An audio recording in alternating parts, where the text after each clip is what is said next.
Alors, très bien. Et tu as grandi où précisément? Alors, j'ai beaucoup déménagé. Dis-moi tout. J'ai beaucoup déménagé. J'ai d'abord vécu à Neuilly-sur-Seine, là où je suis née. Ensuite, j'ai vécu à Asnières. Ensuite, à Blanc-Ménil. Et là, j'ai bougé, mais je ne Oui. dis pas. D'accord. Ça me va très bien. Et au niveau de la scolarité, comment tu étais, toi? Franchement, j'ai eu une scolarité plutôt classique et normale. Ouais, une scolarité lambda.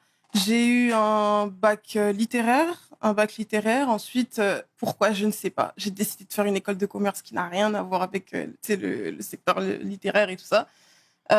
Et puis, je me plaisais pas tellement parce que je sentais que j'étais pas réellement à ma place et j'ai toujours été une passionnée de la mode, tu vois. Et donc, j'ai fait 1 an et demi, on va dire ça comme ça. Et puis, comme ça, d'un coup de tête, je me suis dit, allez, c'est bon, j'en ai marre. Je vais pas faire quelque chose, tu sais, un truc formaliste, tout ce qu'on attend de moi, en tout cas, parce que mes parents voulaient vraiment que que je fasse des études dites classiques, ce qu'ils appellent classiques. Donc, avocat ou peu importe, du droit, et voilà. Et puis, je me suis dit, non, c'est bon, je sais. J'avais confiance en moi, en fait, étonnamment, de mon très jeune âge à ce moment-là. Mais je me suis dit, non, en fait, je vais poursuivre ma voie, je vais faire une école de mode. Et donc, en cours de route, j'ai décidé de changer. J'ai fait une école de business school de mode. Donc, je trouvais que c'était C'était où ça précisément? EIDM. Ça s'appelle EIDM, l'école. Et c'était l'école que j'avais trouvée justement parce qu'il fallait que je fasse une rentrée décalée. Les écoles que je voulais faire de base ne faisaient pas de rentrée décalée. J'avais déjà manqué la rentrée et tout ça. Casse-tête. Je me suis dit, c'est pas grave. L'école elle a l'air bien. C'est ce que tu veux faire. Let's go. On y va. Et j'ai obtenu mon bachelor. Donc un bac plus 3. Je voulais faire un master, mais franchement, avec ce que je faisais à côté, c'était trop compliqué. Donc je me suis dit, vas-y Didi, c'est pas grave. Et voilà, on est là. Ouais. On est là. Beau parcours. Merci. Et c'était quoi l'ambiance à la maison? Parce que nous, on a reçu ton père, comme tu le sais, Yes. et il nous disait qu'il avait plusieurs enfants. Déjà, tu as vécu avec tout le monde? Non, moi j'ai vécu avec ma maman. J'ai vécu avec l'un de mes grands frères, mon grand frère, oui, Rocky, de mon jeune âge. Et puis ensuite, lui, il est parti à Londres. Il a préféré vivre à Londres et tout ça avec la famille du côté de mon papa. Et puis moi, j'ai vécu avec ma maman et mes 2 petits frères. Puis voilà, on a vécu ensemble. Franchement, classique, hein. En vrai, classique, mais sans l'être aussi. Parce que quand on a un papa qui est artiste, forcément, ça bouge beaucoup. Le papa peut, malheureusement, indépendamment de sa volonté, se montrer un peu absent. Et tout ça, on bougeait tout le temps, on voyageait tout le temps. Et je dis toujours, en fait, que j'ai, selon moi, grandi entre Paris et Kinshasa. Parce que je bougeais littéralement tout le temps. À chaque fois, on me demande, mais tu vas où, Kinshasa? Tu vas où, Kinshasa? Je connaissais pas d'autres destinations. Je connaissais rien d'autre que Kinshasa. Et c'est que maintenant, là, que je commence un peu à découvrir le monde. Je voyage et tout, par la grâce de Dieu, avec mon travail. Mais sinon, de base, c'était que Kinshasa, mon papa, le suivre. Et avant même que mes petits frères arrivent, je me souviens que je voyageais tout le temps avec mon père. Ça s'est calmé un peu quand je suis rentrée en primaire et que mon petit frère a suivi. Parce qu'on a un écart assez conséquent avec le deuxième, enfin, le premier, quoi. Ouais, celui qui suit, Oui. pardon. 6 ans, et puis l'autre 9 ans. Donc, j'ai été fille unique pendant longtemps. Et j'étais tout le temps là à suivre mon père dans les tournées, dans les pays d'Afrique et tout ça. Je voyais les gens, machin chouette et tout. Et ouais, donc c'est un peu la partie fun et atypique de mon enfance, on va dire ça comme ça. Est-ce que c'est pas dur d'être constamment relégué au rang de fille de? Ah, si. Ça me fait rire. Si. Et je pense que ça a été l'une de mes motivations premières parce que j'ai toujours voulu m'émanciper. Moi, je suis quelqu'un, je déteste dépendre des gens. Ouais. Déteste. Même de mon propre papa. Je l'aime, il n'y a pas de problème. Il a pris soin de moi. Mais à un moment donné, je me dis non, je veux faire mon chemin. Et même en le regardant, tu sais, en l'observant, en voyant son parcours, tu te dis non, moi, peut-être pas pareil, tu vois, pas le monde de la musique, etc. et tout ça. Mais je me dis non, je vais faire pareil. Moi aussi, je veux avoir ma propre carrière, mon propre chemin, tu vois, tracé et écrire ma propre histoire, tu vois. Et quand j'étais plus jeune, j'en avais marre d'être constamment appelée la fille de Kofi, la fille de Kofi. Quand, tu sais, peu importe ce que je faisais, c'était la fille de Kofi a fait ça, la fille de Kofi a dit ça, la fille de Kofi est allée là. Je me disais, non, c'est pas possible. C'était pas possible. Et je disais, à chaque fois, je disais à ma mère, je disais, regarde, tu vois ça va se transformer, ce sera plus la fille de Kofi, ce sera Didi Stone, point barre. Tu vois. Je me suis toujours dit, je vais tracer mon propre chemin, écrire ma propre histoire. Je refuse d'être derrière, tu vois, quelqu'un rattaché comme ça. Et je me suis battue. Et puis, il y avait aussi ce truc-là où, en quelque sorte, en fait, je voulais prouver. Hein. Franchement, qu'on se dise la vérité, moi, je voulais prouver. Je voulais vraiment prouver à mes parents parce qu'au début, mon père, par exemple, il était totalement contre. Tu vois. Ça peut surprendre, hein. Ouais. Ça te surprend? Ouais, ça me surprend totalement. Si, mon père, il était totalement contre parce qu'il y avait la peur, tu vois, il y avait la peur. Et puis, je pense aussi qu'on se dise la vérité, il y avait un certain mépris par rapport au monde de la mode. Tu vois, pour lui, quand je lui disais que je voulais faire de la mode, il se disait, mais qu'est-ce que c'est la mode? Tu vois, qu'est-ce que c'est la mode? Donc, en fait, tu vas juste faire des photos et puis c'est tout. Tu sais, pour lui, c'était de la rigolade et tout ça, c'est pas un vrai métier. Lui, il a toujours, contrairement à ce que certaines personnes peuvent penser, parce que je sais qu'on a des clichés par rapport à notre famille, mon papa et moi, tu vois. Il a toujours voulu que ses enfants fassent des études classiques, traditionnelles, avocat, droit, machin, tout ça là, médecine, etc. Lui, il était pas dans les blagues. Lui, c'est vraiment les études. Les études, même la musique, hein. Il veut rien entendre. Ah non, lui, ouais. Ah oui, lui, c'était vraiment les études du sérieux. Mais c'est dingue, parce qu'on dirait pas et qu'on croit pas. Mais oui, je sais. Lui, c'était vraiment du sérieux dans cette maison, en fait. Et moi, j'arrive, donc j'ai fait cursus classique, il n'y a pas de problème. Et puis d'un coup, changement de direction. Je lui dis non, je vais faire de la mode. Et il me disait, mais non. En fait, mais non. Et puis t'as ma maman à côté, elle était pas contre. Elle, c'était juste, tu fais ce que tu veux faire. Si tu veux faire un peu de mode, ok. Par contre, ma belle, tu me ramènes un diplôme. Tu sais, ils étaient vraiment sérieux. C'était, tu me ramènes mon petit baccalauréat. Je veux que tu poursuives un peu parce qu'on sait jamais. Il faut toujours avoir un bagage, etc. Et donc c'est ça. Et donc je me suis toujours dit non. En fait, je veux leur prouver que t'inquiète en fait, je vais réussir. On va me reconnaître aussi pour ce que je suis. Et ça va bien se passer, même financièrement, tout ça. Je vais être indépendante. Je voulais un peu leur mettre une claque, on va dire ça comme ça. Et puis par la grâce de Dieu, j'ai obtenu des contrats, etc. L'Oréal, toutes ces grandes firmes qui m'ont approché et tout ça. Et puis là, mon père, parce que mon père n'était pas au courant. Il faut savoir aussi, contrairement à ce que les gens pensent, mon père ne sait pas ce que je fais. Ça, c'est ma règle. Mon père, il sait pas. Mon père, il m'a jamais dit ah j'ai un contrat pour toi, je connais tel, rien. C'est toujours moi, toute seule, mon chemin, mes contacts, mes difficultés, mes échecs, toute seule, tu vois. Et puis je suis arrivée, j'ai dit bah voilà, je signe avec L'Oréal. Ah ok, je vais au Festival de Cannes. Ah j'ai rencontré Rihanna.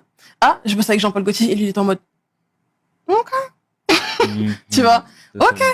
Et donc voilà. Mais jusqu'à aujourd'hui, pour répondre véritablement à ta question, ça peut parfois, il y a des gens qui me connaissent en tant que tel, il y en a d'autres non.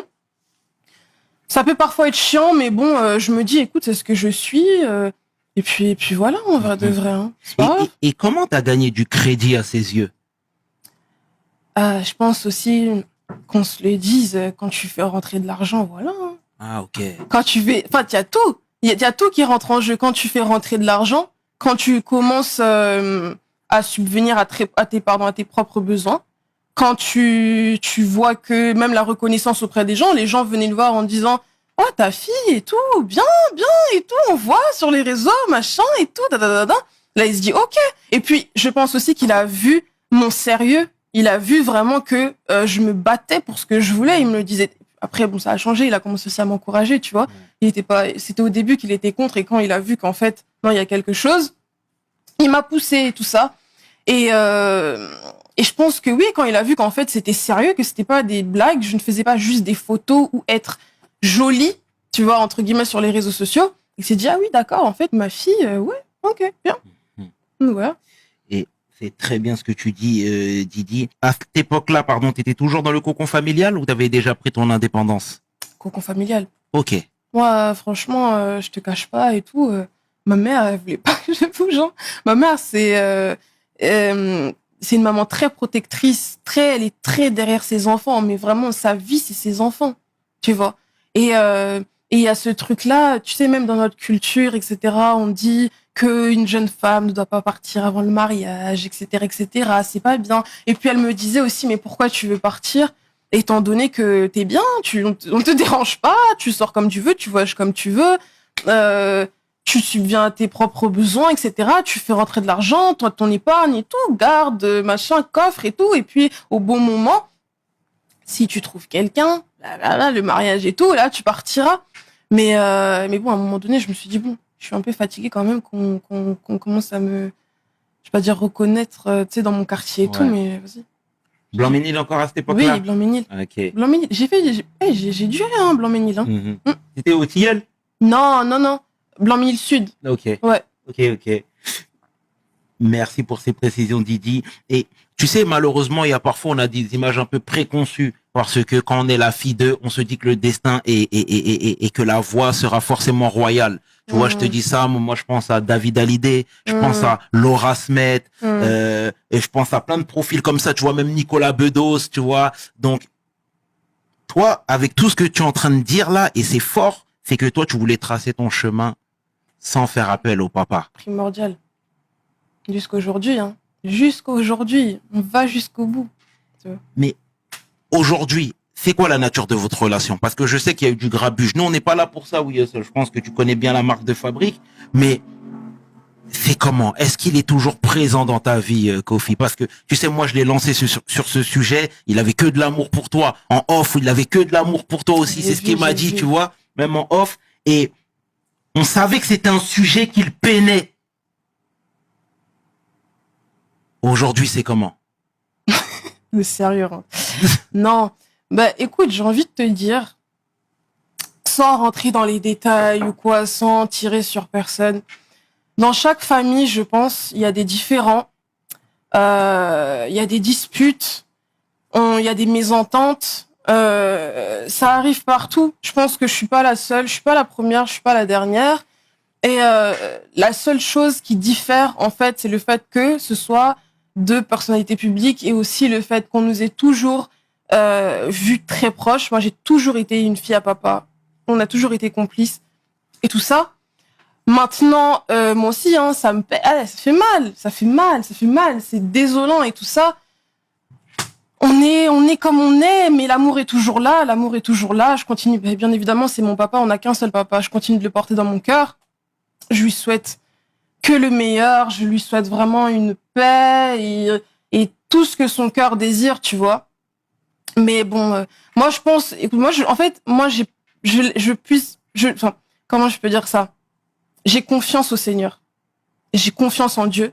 Je sais que c'est un Dieu d'amour, c'est un Dieu de paix et je sais que il fera les bonnes choses en son temps, tu vois. C'est le maître des temps et des circonstances. Moi, j'ai confiance. Je sais que un jour ou l'autre, ça s'arrangera, on trouvera notre accord, enfin le pardon, tu vois. Même si, sincèrement, et là je pense qu'il verra l'interview, j'ai déjà pardonné et j'espère que lui aussi de son côté, tu vois, parce que le pardon libère et avoir, tu sais, de l'animosité, tout ça, la haine, les disputes et tout, c'est pesant, tu vois. C'est pesant, c'est à un moment donné, tu te dis, écoute, je peux pas continuer comme ça avec un sentiment lourd, tu vois, dans mon cœur. Donc, à un moment, tu dis, vas-y, c'est bon. C'est pas grave.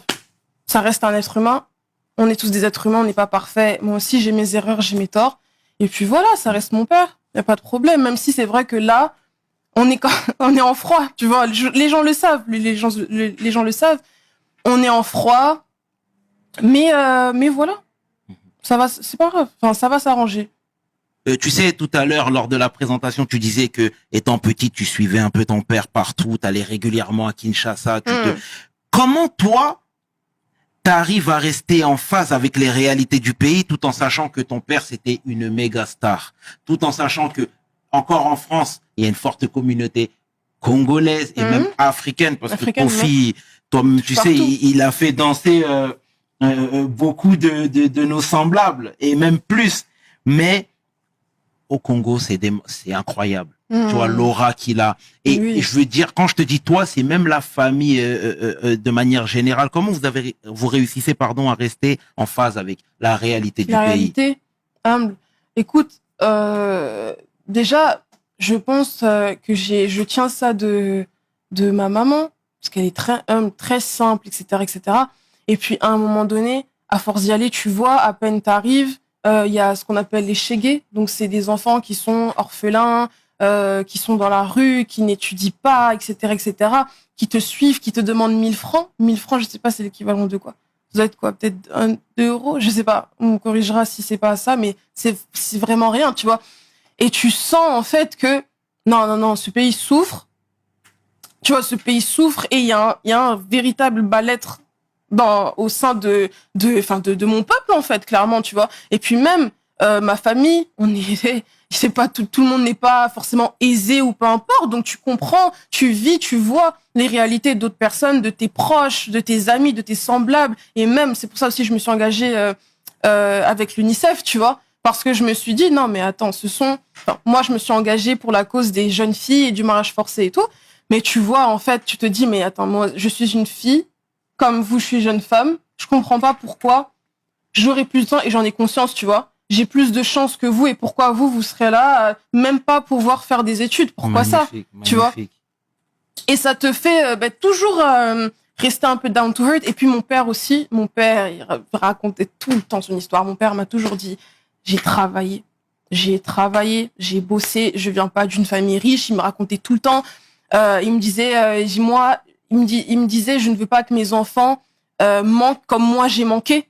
Tu vois ce que je veux dire? Totalement. Même au niveau de l'alimentation, peu importe les besoins, etc. Je ne veux pas que vous viviez ça parce que je connais ça. Tu vois, je sais ce que c'est de ne pas avoir de quoi manger. Je sais ce que c'est de ne pas avoir même assez pour. Tu vois, on se débrouille, etc. Je connais cette réalité-là.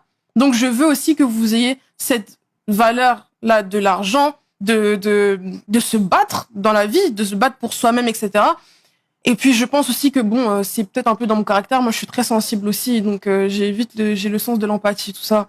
Donc ouais, on est des humains, on n'est rien ici. Absolument. On est que des humains, on n'est que des humains. Aujourd'hui, tu as, demain, tu sais pas. C'est ce que moi je me dis à chaque fois. Je me dis, tu sais pas. Aujourd'hui, t'es là, demain, Seigneur peut te redescendre et peu importe. Et même la personne que tu rencontres aujourd'hui, à qui tu prêtes, qui te demande 10 euros, t'en sais rien.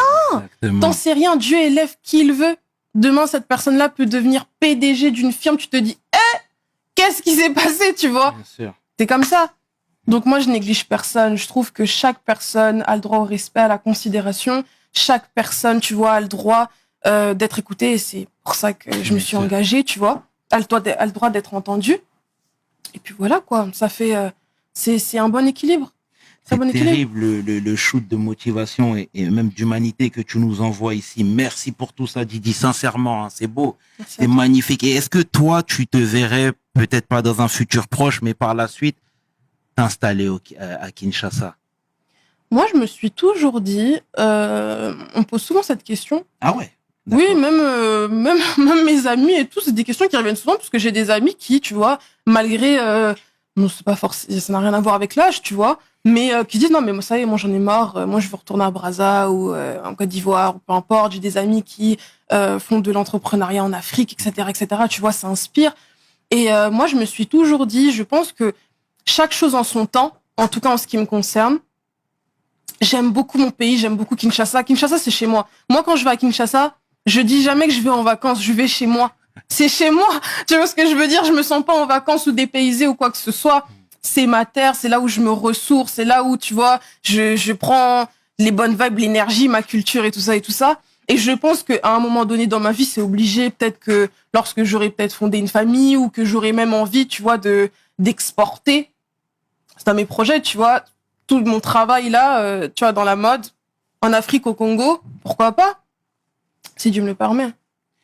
Très bien. Et comment on arrive à rester, tu vois, moi je vois une jeune femme en face de moi qui a les pieds sur terre, qui remercie toujours le ciel, qui remercie toujours sa mère.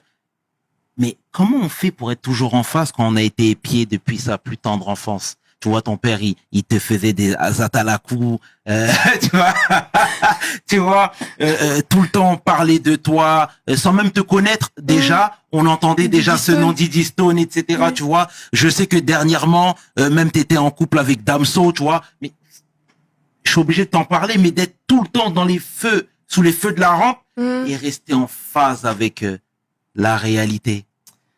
En fait, tu sais, moi, je sais pas comment je peux expliquer ça, mais on le dirait, je sais qu'on dirait pas, et ça surprend beaucoup, même lorsque des gens me rencontrent, tu vois, dans la rue. Mais sérieux, moi, je suis vraiment chill, quoi. Détente. Non, mais vraiment, je te jure, je suis vraiment... Et je pense que c'est aussi le fait que j'ai vécu aussi, tu sais, au Blanc-Ménil, mes amis, etc. Je suis vraiment en mode tranquille. Détente. Tout ça, là, c'est bien, c'est une enveloppe, machin, et tout, on s'habille bien, machin. C'est bien aussi, hein, c'est plaisant, tu vois, de temps en temps. Mais c'est bon, ça va. Et puis, moi, je pense que de temps en temps, la simplicité fait du bien. Mais vraiment, ça allège. Des fois, tu te dis, comme là, que je t'ai expliqué en off, hein, que j'étais chez ma grand-mère cet été, j'ai même pas pris de vacances et tout. J'ai passé 1 mois et demi, pas de photos, pas de réseau, no make-up, pas de vêtements, machin. C'était tout le temps église, maison, on sort un peu, etc., en détente et tout. Je pense que c'est bien, tu vois, de des fois se déconnecter de tout ce tralala, de tout ce chichi-là, tu vois, et de revenir vraiment à l'essentiel, tu vois, l'essence même de toute chose, c'est-à-dire cette humanité-là, les choses basiques, simples de la vie, ça fait du bien, tu vois. Ça fait du bien, et comme je t'ai dit, avec comment j'ai grandi, je connais un peu, tu vois, je dirais pas les deux extrêmes non plus, faut pas exagérer, tu vois, j'ai pas connu la misère et tout, mais tu sais ce que c'est d'être sans argent ou voilà, de galérer, etc. Et tu sais aussi ce que c'est d'être dans l'opulence, donc ça crée un équilibre, en tout cas à mon sens, qui est parfait. Et je suis toujours, même tu vois, des fois, quand je travaille, etc., quand je rencontre des personnes, j'essaye de jamais en faire trop. Quand par exemple je sens peut-être, tu sais, même malgré moi, que je commence à me laisser emporter, tu vois, par ce game-là, par ce jeu, par tout ce truc-là, je me dis, oh, ma belle, reviens ici. Tu vois, je me dis, reviens ici, me déconnecte. Et c'est pour ça que à chaque fois on me demande, mais pourquoi t'es absente sur les réseaux, tu postes pas, des fois t'es active, des fois tu pars, des fois, je leur dis, parce qu'il y a des moments où j'ai réellement besoin, tu vois, de revenir aux bases, aux choses simples, ne pas me prendre la tête, ne pas se soucier de ce qu'on dit de moi, de ce qu'on pense de moi. Si je vois quelqu'un, salut, ça va, c'est dit, ouais, ça va et toi, tu vas bien, toi aussi, t'as passé une bonne journée. C'est le naturel, tu vois. Je trouve que c'est trop important. En tout cas, pour moi, franchement, moi, j'ai toujours dit, c'est vital. C'est vital parce que comme ça, là, comme tu me vois, du 1er janvier au 31 décembre, j'y arriverai pas. Genre, j'arriverai pas. T'es forte. Mais Damso disait la même chose aussi, hein.